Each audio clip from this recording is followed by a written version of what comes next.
Hello guys, आज हम लोग पढ़ेंगे समाजशास्त्र के बारे में। समाजशास्त्र के बच्चों के आप लोग सब लोग जानें, समाजशास्त्र एक ऐसा विषय है जिसमें समाज से संबंधित जितनी भी गतिविधियाँ हैं उसका अध्ययन किया जाता है। यदि हम जानेंगे समाजशास्त्र का उद्भव कैसे और कहाँ हुआ, तो इसके बारे में हमें ये क्रांतियों के बारे में पढ़ना पड़ेगा। पहला है औद्योगिक क्रांति। यह एक ऐसी क्रांति है जहाँ पे हमको उद्योग में किस तरीके से एक क्रांति दिखाई है, इसके बारे में हम विस्तार तरीके से पढ़ेंगे।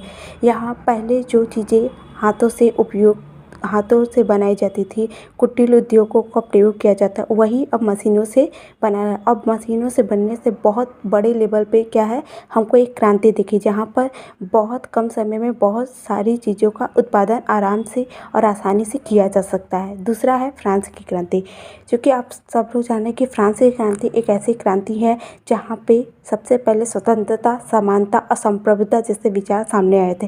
फ्रांस में एक ऐसी स्थिति चल रही थी जहाँ पे लोग बहुत ज़्यादा ही परेशान हो चुके थे। वहाँ एक ऐसी स्थिति की आवश्यकता थी जहाँ पे सब लोग आराम से रह सके। इसलिए फ्रांस की क्रांति ने एक ऐसे समाज की स्थापना की जिससे कि लोगों में समानता, संप्रभुता और स्वतंत्रता जैसे विचार सामने आए। प्रबोधन युग एक ऐसा युग है जहाँ पे हम धर्म से हटके तर्क के अर्थात वैज्ञानिक तरीके से सोचने और समझने लगते हैं।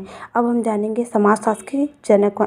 आखिर समाजशास्त्र को किसने विकसित किया, तो समाजशास्त्र को यदि विकास की दृष्टि से देखा जाए तो समाजशास्त्र को सर्वप्रथम ऑगस्ट कॉम्टे, जो कि समाजशास्त्र के जनक है, इन्होंने समाजशास्त्र को एक विषय के रूप में एक नया आयाम प्रदान किया।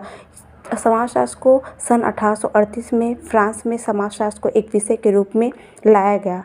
ऑगस्ट कॉम्टे का जन्म सन 1798 में फ्रांस में हुआ और ऑगस्ट कॉम्टे ने बहुत सारे ऐसे सिद्धांत प्रतिपादित किए जो कि आगे के समय में बहुत ही महत्वपूर्ण साबित हुए हैं। जैसे कि बौद्धिक विकास के 3 कि हमारा जो बौद्धिक विकास है उस किस तरीके से होता है।